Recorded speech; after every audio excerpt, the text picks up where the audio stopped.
When you look back at the 80s, it's hard not to forget how much the bands influenced us, became a part of our culture, and ultimately cemented who we are today.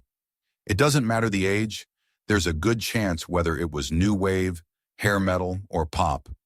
There was a connection unlike any other. In this short video, we'll visit the bands that seem to have vanished but were never forgotten. Starting with number 10, Living Colour.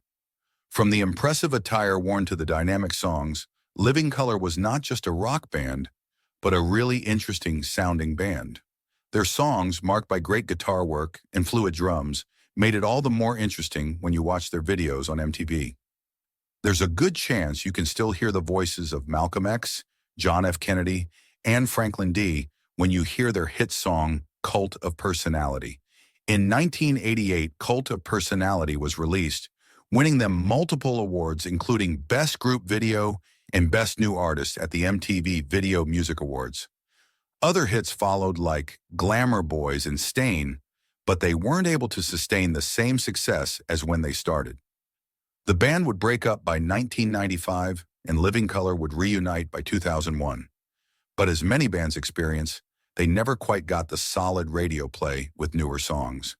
At number 9, Till Tuesday, formed in 1983, this American new wave band was best known for the song Voices Carry.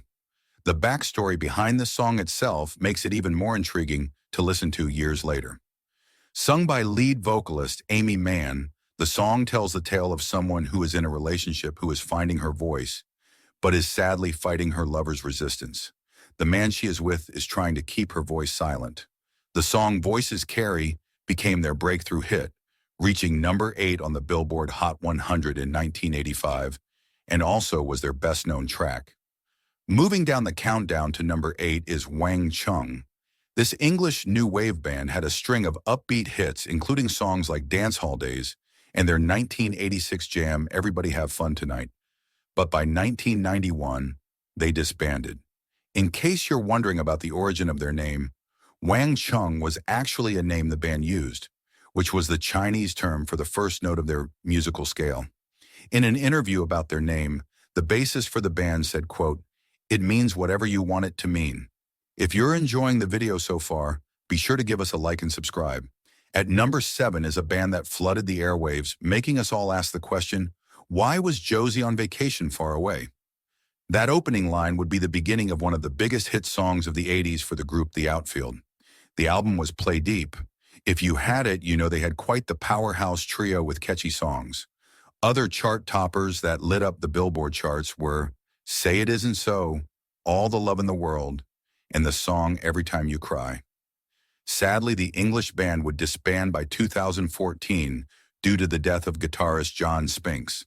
In 2020, the lead singer of the band, Tony Lewis, would also pass. A history of great songs, but the band will surely be missed.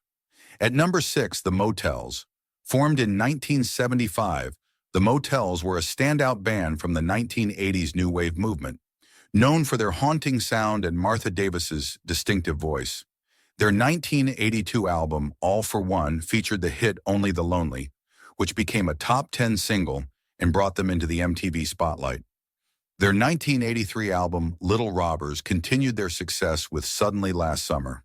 However, internal tensions and changing musical trends led to their disbandment by 1987.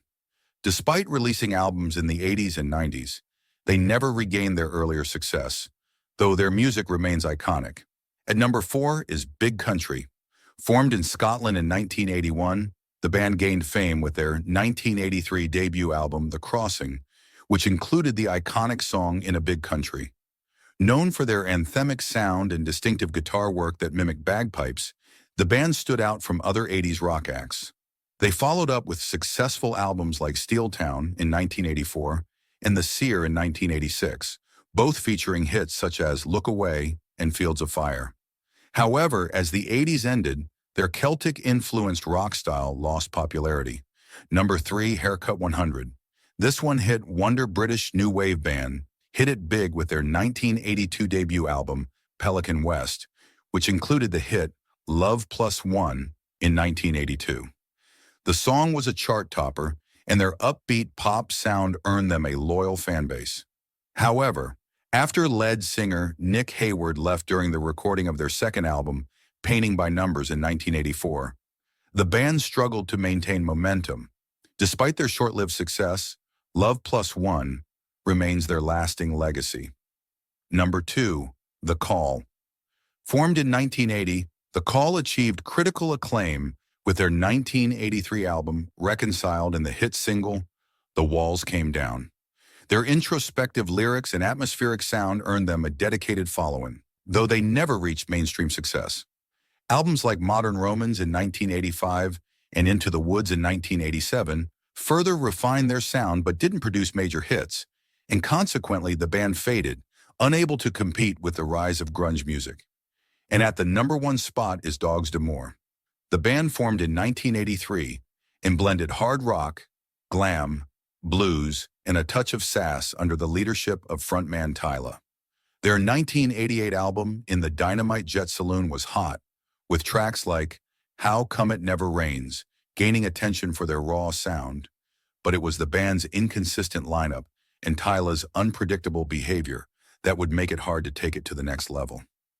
Despite a cult following, Dogs D'Amour never achieved mainstream success. By the 90s, they faded into obscurity and are still largely overlooked by mainstream audiences.